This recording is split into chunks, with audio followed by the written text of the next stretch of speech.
And the moment I picked this up and hit a G, it just had such a great ring to it.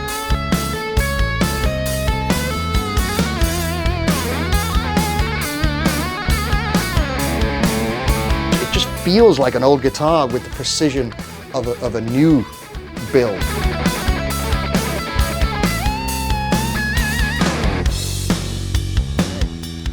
Hey, my name is Marcus Nand. I play guitar for Mike Tramp's Songs of White Lion, and I'm here to talk about the Xotic guitar.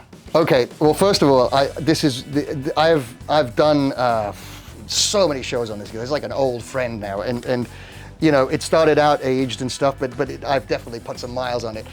I initially saw some video of Alan Hines playing, and I knew Carmine Rojas, who's my dear friend, and we worked on a lot of different projects, and he played Xotic basses. And I think this was right around the time where Xotic started making these guitars, because they were revealed, I believe, at the NAMM show. I may be wrong. What year would that be?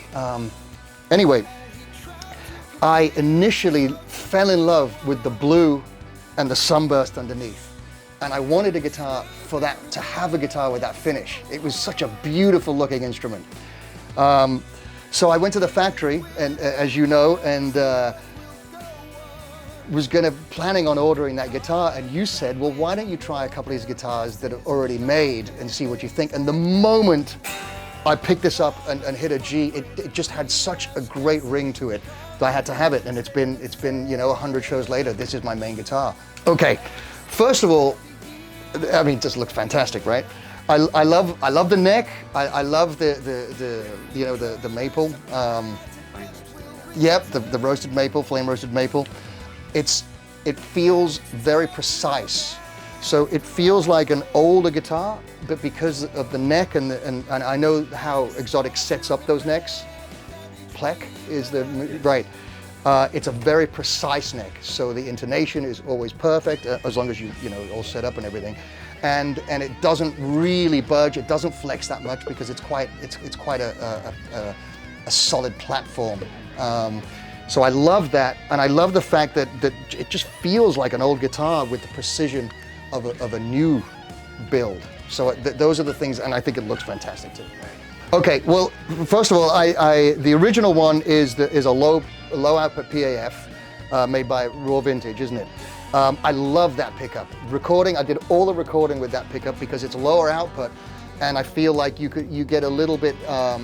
The guitar speaks a little better, I think, with the lower output pickups because you know you can sort of hear more wood in them and stuff. So I feel it's more expressive. So in the studio, that would be my choice.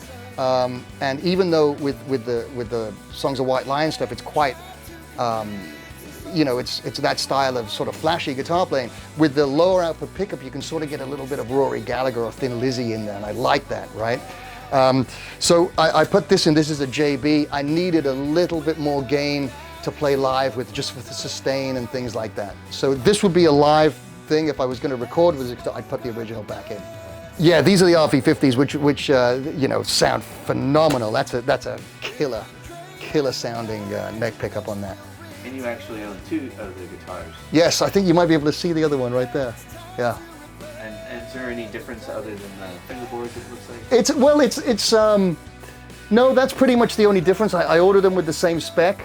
It's the 9.5 radius. And the same spec. I put that pickup for live in there as well. They're pretty much the same, other than the you know, the fingerboard. Right. Yeah. All right. Cool. Yes, we have some festivals coming up in June with Mike, and then we've got a 9-week tour starting August the 22nd in the US with Mike as well, full band. And then him and I go on to do a duo series of gigs opening for the Dead Daisies. That's in the fall. And then next year we're booking festivals at the moment. And then with my own project, it's called The Traveler. It comes out on August the 2nd. And I'm hoping in the downtime to do some shows with that. I'm actually really looking forward to doing some shows with that and of my own. So you'll be using these guitars on tour? Absolutely, yes. Yeah, this is my main guitar on tour. I take that one obviously because I need a backup, and there's a D, you know, one or two of the songs are detuned.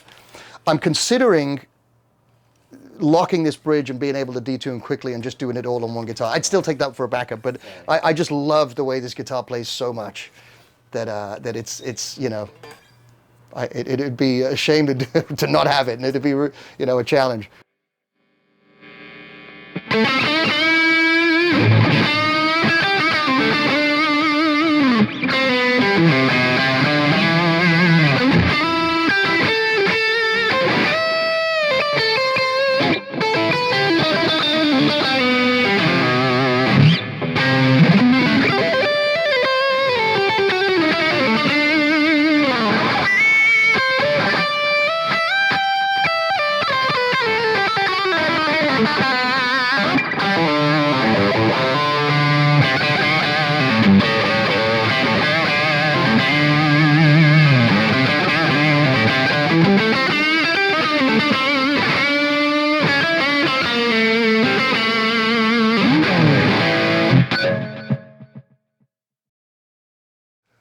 Well, I was born in England.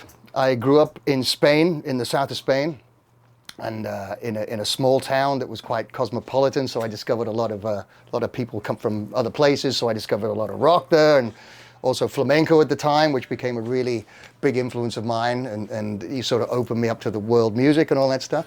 And then in 1990, I moved to Hollywood, where we are now, and I've been here for 34 years now. So yeah, I feel like more from here than anywhere else. I've lived here longer than anywhere else. Well, I've always worked with a lot of different people. Aside from my own stuff, you know, like before Mike, I recorded on a Rod Stewart record. I think that was 2 records ago for him. I worked with Steve Stevens on his Flamenco A Go-Go. We did some promotion for that. I didn't record on it. I just helped him play rhythm guitar live. Before that, I did that.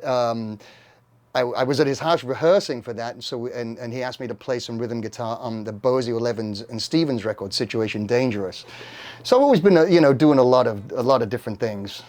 Mike Tramp, I actually told this story recently. A good friend of mine who was a bass player in Styx, Ricky Phillips, knew Mike and recommended me for the gig.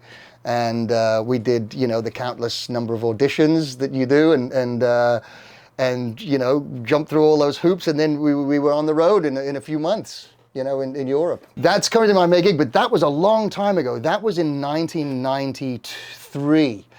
With a band he had called Freak of Nature. So we remained friends throughout that whole time.